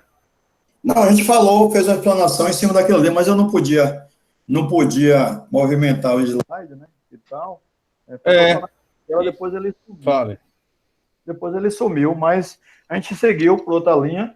Eu falando para ele que são temas que requerem muito mais tempo, né, para falar separadamente. Mas a gente falou de uma forma global e eu disse que todos os aspectos se engalfinham ali, né? Política, econômica, ciência, está tudo dentro do mesmo contexto de mudança. Sim, sim. E aí o seguinte, o corpo que eu estava mexendo, que estava com o slide, ele simplesmente atualizou e deu problema agora no Wi-Fi dele. E nem não é no Wi-Fi, na internet como um todo. Aí eu tô no outro computador aqui, tanto é que a webcam tá ruim aqui para vocês aí, mas dá para eu acompanhar aqui. Então, olha só, caiu um bocado de gente, até 16 ainda, né? Olha só, você consegue... Você consegue... Já são 3 horas, como é que é? Você quer ter umas 3h15, fechar um pouco isso aí? Ou retoma... Pode ser, a gente vai ter que fazer outro encontro, né, cara? Houve problemas técnicos e tal, né? Vai. A gente pode fazer um outro encontro e dar uma direção mais apurada, né, do que a gente vai abordar. E foi uma abordagem mais aberta, né? Então, só para dar uma contribuição aqui para a rapaziada. Lembrando aqui que os acontecimentos que nós temos que, né? Deixa eu ver se eu fico melhor aqui na câmera para a galera ver aqui. Os acontecimentos que nós temos que nós estamos pensando no século XVI é justamente esse, nesse momento do Renascimento, que a gente vai abordar mais detalhadamente, e o pensamento desse Renascimento. E ao bojo, como o Ricardo bem falou, vieram acontecendo uma carretilha. Ao bojo está aí a questão do absolutismo, que também é um outro aspecto que o Enem adora de trabalhar, tá? Dentro desse absolutismo, vem aí agora, dentro dele vem o mercantilismo, que é um outro processo teórico, né? Dentro dele. Tudo isso ligado às ideias renascentistas, dos escritores renascentistas, tá? E não podemos esquecer de forma alguma de um escritor renascentista, podemos assim dizer, que é ele que vai dar o pontapé inicial para o absolutismo, né? Que é justamente o Maquiavel. Verdade. O Maquiavel é ele que vai dar todo o sustento para que cresça e se fortifique o absolutismo. Daí diante só foram isso, contestações ideológicas da igreja, por isso que inicia dentro da própria igreja o processo, né, da reforma, né? E aí tem o papéis, né, que nós vamos falar também de não só mas como Calvino, como mulheres, que é uma coisa que a historiografia, principalmente essa historiografia voltada para o Enem, ele é extremamente machista, né? Os grandes feitos e as grandes pessoas são homens, raras são as mulheres que participam do processo, tudo bem que elas podem estar, né, ao redor dos grandes homens, mas tenho certeza que muitos dos pensamentos e das atitudes iniciaram pelas mulheres, dando coragem a seus parceiros, né, de vida.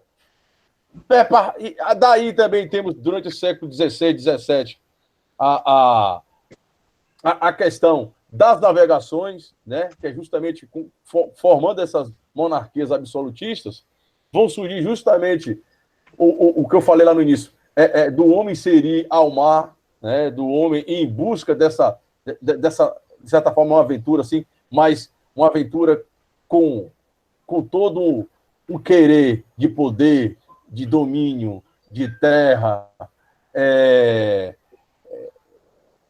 de comércio, né? E E aí, esse mundo, como a gente fala, né? Esse mundo ele vai ficando pequeno porque ele vai se interaçando, né? Um mundo que ao chegar, no nosso caso, aqui na América, é tido como um novo mundo, porque é novo, é desconhecido, né? Não se tinha até nos próprios mapas, e aí, nas próximas aulas, né, Rafael vai vir com essa ideia dos mapas cartográficos da época, como é que eram, né? Vocês dão uma olhada como é que eram, muito do pensamento da Idade Média, e não se tinha essa ideia de como é que eram essas terras, né? Se era continente, não era continente, enfim. O contato com o Oriente, que não é de hoje, né? Tem o contato, principalmente com a ideia de chegar a novas rotas, saindo da questão do domínio dos muçulmanos, dos árabes, né? E chegar à China, e chegar, né, à Índia, e chegar ao Japão, e aí agora fazendo toda essa coisa do comércio, né? Trazendo o novo de lá para cá, para o rei europeu, que vai pagar saldos e mais saldos por ter essas especiarias, né, bastante valiosas. O sal, né, não é à toa que nós temos salário, que vem daí, né, o sal, né, era uma especiaria, era um alimento muito rico, muito caro de se ter. E aí nós vamos constituindo essa coisa das multiculturas, né?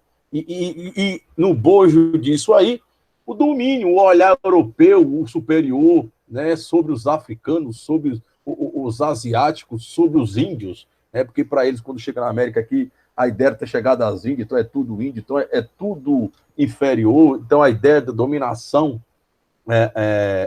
por esses povos. Até chegar, quando eu cheguei agora, vocês estão falando um pouco já do Brasil colonial, adentrando aí a questão quando os navegantes holandeses chegaram aqui também, né? Mas a semente é lá atrás. E é isso que a gente está aqui trazendo para vocês, né? É construir essa semente do conhecimento, que na medida que você entende como se deram essas transformações, e que tudo está entrelaçado com poder, com cultura, com domínio, sabe? Com adquirir, com reis cada vez sendo mais forte, com a ideia do metalismo, que a gente tudo isso vai falar melhor nas próximas aulas, né? O rei forte é aquele que tem, né, os seus cofres metais preciosos. Então a ideia é dominar povos e ver se tem ouro e prata. Então tudo isso nada mais é do que uma teia de aranha, muito bem costurado, e com os papéis muito bem definidos de quem vai dominar e quem vai ser dominado, que é uma ótica marxista, né? Quem for trabalhar muito pelo viés ideológico marxista, ele sempre acha que na história tem os que dominam e aqueles que foram dominados, tá? Então, esse que é o século XVI, XVII que a gente quer mostrar para vocês, né? Que é rompante, que os professores de geografias aí fizeram até uma descrição mais atual, quando fala de globalização, né, quando se fala dessa coisa de intercâmbio comercial da atualidade, ele tem um pé lá atrás, né? Não podemos esquecer desse pé também romano, né? Que também os romanos dominaram povos e mais povos, e a ideia também da superioridade romana, raça ariana. Então, que o estudante ele compreenda, principalmente quando ele for fazer análises históricas, e principalmente a redação, que a história da humanidade é uma só. Entendeu? E essa história da humanidade, ela perpassa por essa coisa mesmo, da dominação, sim, do poder. Ela perpassa pela mentalidade. E ela perpassa, né, aos poucos, as mudanças vão acontecendo aos poucos. Não é à toa quando a gente fala para a galera que o que está acontecendo com essa pandemia são mudanças históricas. É assim que são as mudanças históricas. Né? Nós estamos vivenciando essas mudanças históricas, sim, que vão ser muito bem contadas e melhor entendidas lá na frente, né, por futuros historiadores, que vão ter, com maior parcimonia e maiores fontes, eles vão ter uma análise melhor desses momentos de transformação da humanidade. Então, eu nem gosto de trabalhar essas transformações da humanidade, que é isso, é aquela mentalidade da Idade Média, ela sendo totalmente modificada, adentrando agora uma ideia de um Estado-nação. Olha, isso são herdeiros até hoje disso. Do que são fronteiras? O que é nação? O que é Estado? O que é bandeira? O que é hino? Tudo isso foram construções formadas lá atrás, né? Já muito, muito bem montada pelos intelectuais da ideologia. A gente fala que a ideologia intelectual, ela tem um pé, e aí, claro, falando de um olhar ocidental, né? Porque o conhecimento ele é vasto. Existe a filosofia, o conhecimento indígena, africano, oriental, mas que no processo de dominação é deixado de lado.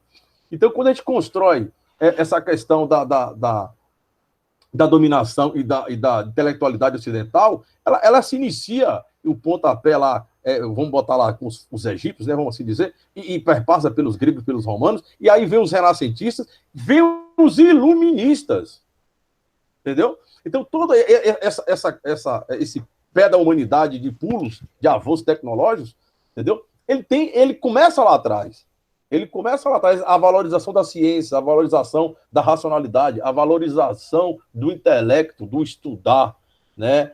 E aí vem passando pela sociedade, pela humanidade, com várias teorias. Com várias teorias. E se o aluno compreender isso, puta merda, ele tá entendendo o que é a humanidade, né? E não necessariamente que são momentos estanques, né? Idade Média aconteceu, parou, Idade Moderna aconteceu. Não. São transformações que vão acontecendo, que vai caracterizando, e até hoje nós temos, isso eu quero que vocês entendam, que até hoje nós temos legados de lá, né?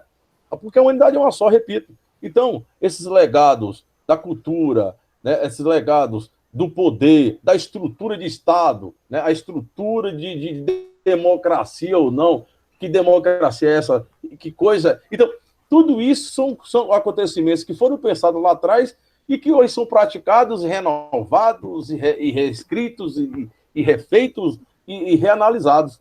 Essa é a compreensão que quem for fazer o Enem tem que ter. Né? Tem as coisas específicas? Tem, é isso que nós vamos colocar. Tem o que foi específico do século XVI, tem aquilo que foi específico do século XVII.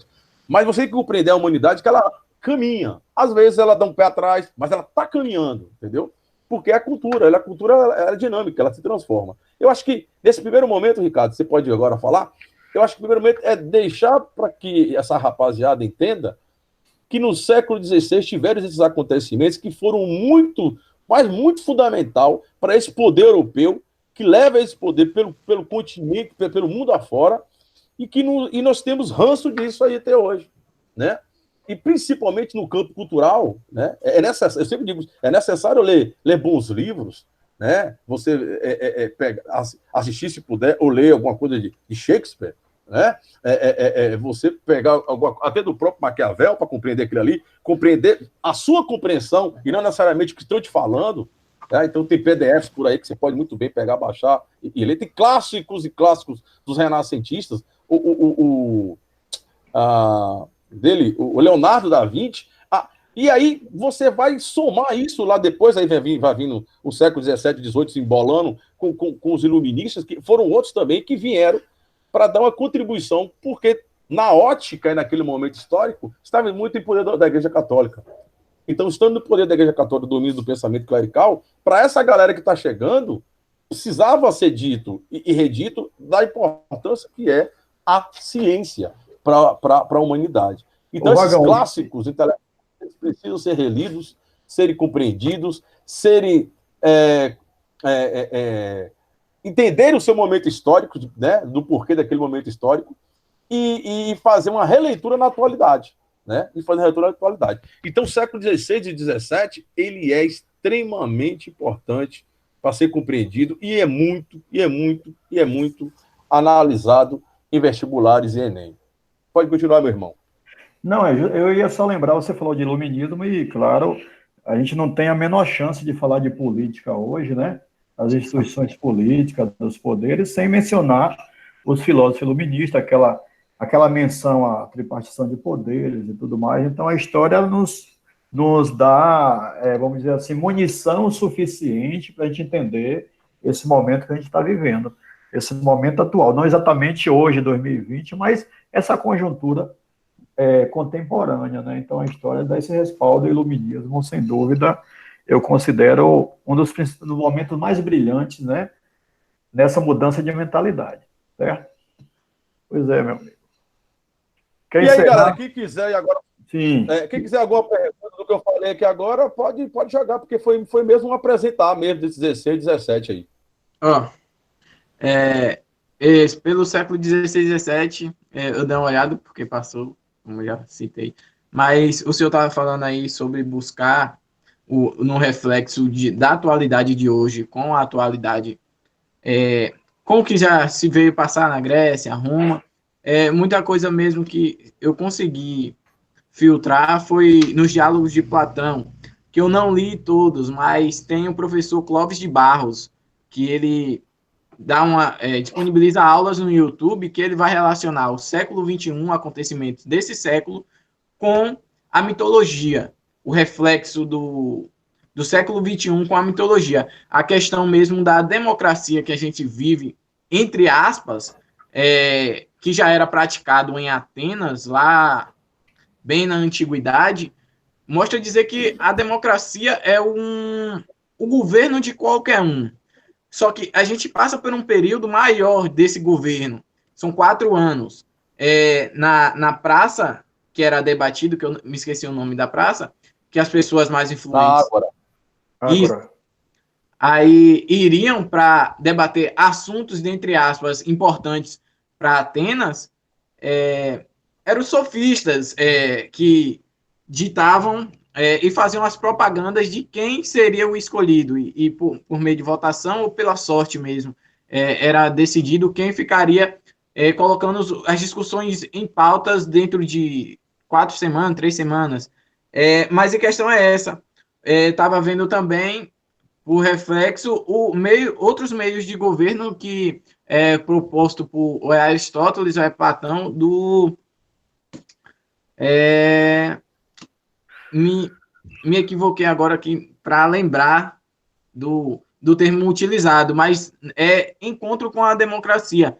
É o governo que vai ser escolhido uma pessoa com capacidade para assumir o Estado, entendeu? Esqueci agora. Aristocracia, se eu não me engano.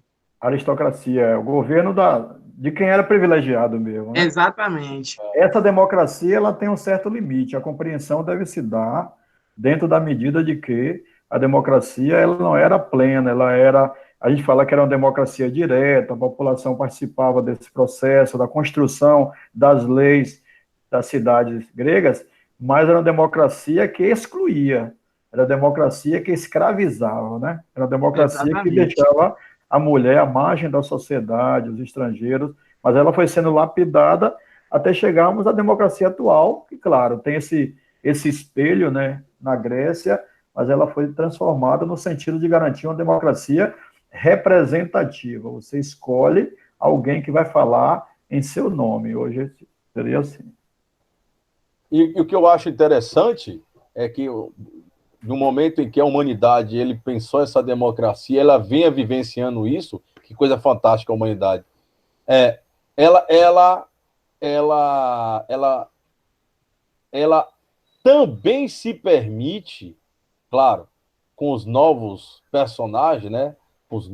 Essa humanidade com novas pessoas, ela se permite ter outros tipos de vivência, como a própria Idade Média. E aí, olha que coisa é a humanidade. Aí depois sai da Idade Média com a ideia dos senhores feudais, e lá vem essa humanidade se permitindo com a ideia de que é necessário sim ter um rei que seja forte, autoritário e que ordene e comande. Entendeu? Que tenha nessa humanidade pessoas que tenham comando e liderança. E vai sendo criada todo um arcabouço, né, teórico para isso aí. E exércitos são formados, porque é a ideia de nação, né? É necessário sim ter agora exército para o Estado. E essa mesma. E aí a gente pode perder a noção de cadê essa galera que pensava a democracia? Sim, a democracia, no exato momento, ela não se permite. Né? Ela não se permite porque ela não se permite enquanto ainda, como eu vou dizer, enquanto ainda atuação. Ela se permite enquanto ideologia, enquanto luta. Que é aí que vai vir os iluministas lá adiante e vai tentar picar a zorra agora esse absolutismo. Então veja como a humanidade ela se permite a vários momentos históricos a primeira coisa, viver.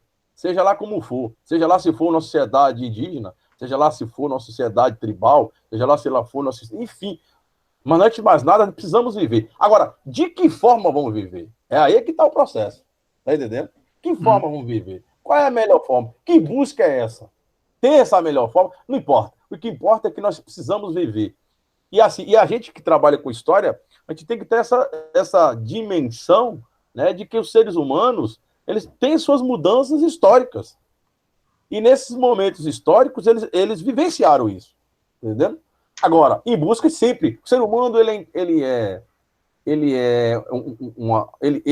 sempre um buscador. Isso faz parte, não é à toa que nós temos aquela estátua do pensador, né? Aí, lá na Grécia, eu acho que é na Grécia, né? Que é isso, o ser humano, ele é um pensador. Então, ele vai estar sempre pensando nessas coisas, né? E outra coisa, ele é sempre um questionador e ele também é sempre um incansável. Nunca vai estar bom. Então, nesse nunca vai estar bom, são essas buscas. E nós estamos nela. É isso que o Ricardo falou na questão da democracia. Né? Depois ela volta de novo na história, né? Vão se repensar, e se repensa até hoje a ideia de democracia. Os marxistas tiveram uma ideia de democracia, o liberal tem outra ideia de democracia, e aí a coisa vai andando. Outros acham que não, que a democracia por si só ela é fadada, numa ideia atual da humanidade não se permite, que a democracia ela se deu bem lá atrás, que a humanidade era menor, etc. e tal. Outros já vêm pensando diferente. Né? Outros contestam sempre, aí Ricardo, como advogado, né, estudou a ciência do direito, contestam sempre as leis. As leis existem, mas são também discutidas, são renovadas. Né? Que leis são essas? Feitas para quem? É isso. As ciências humanas é isso aí. As leis envelhecem também, muitas vezes elas precisam sair de cena. A sociedade muda de tal forma que as leis ficam imprestáveis, né? Aí tem que ser revogada. Acho que vocês compreenderam aí, né, galera?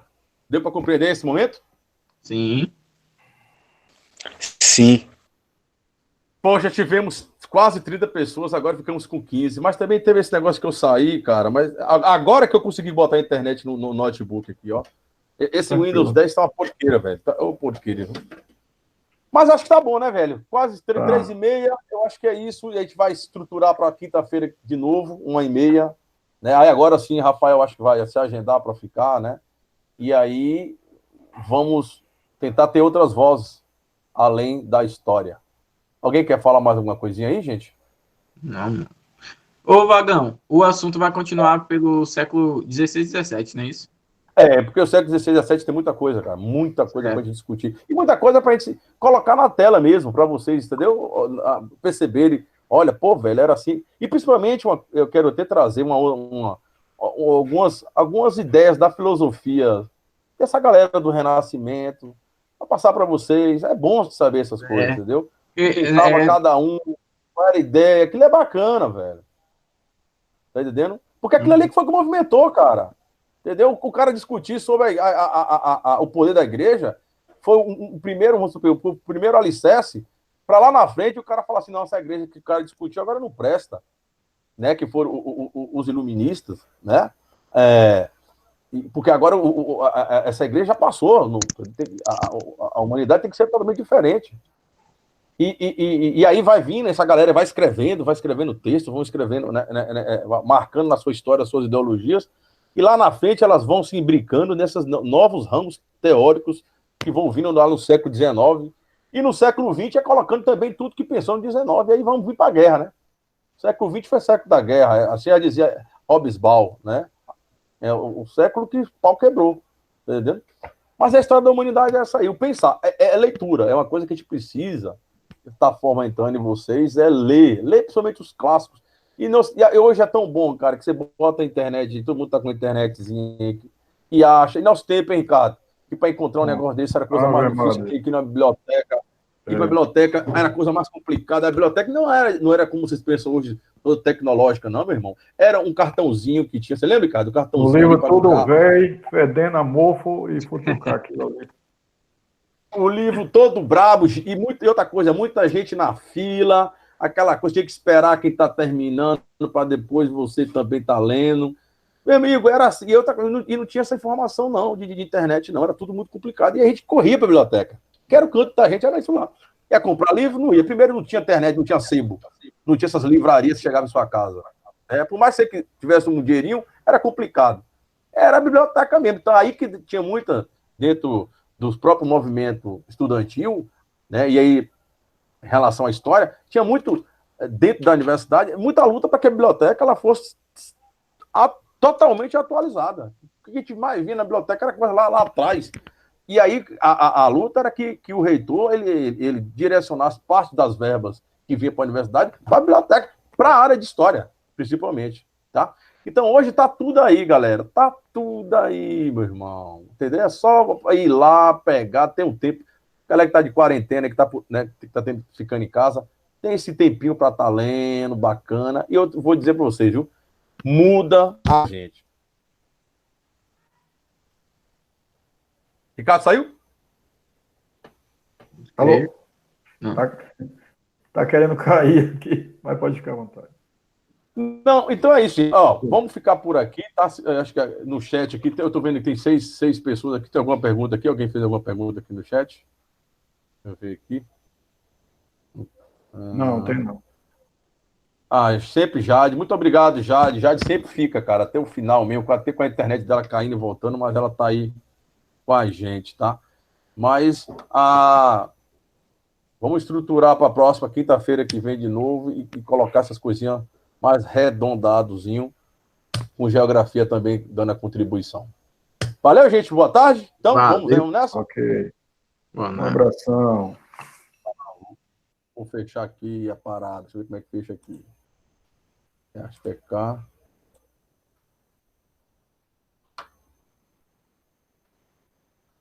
Sair para cá. Valeu. Acho que é aqui que termina.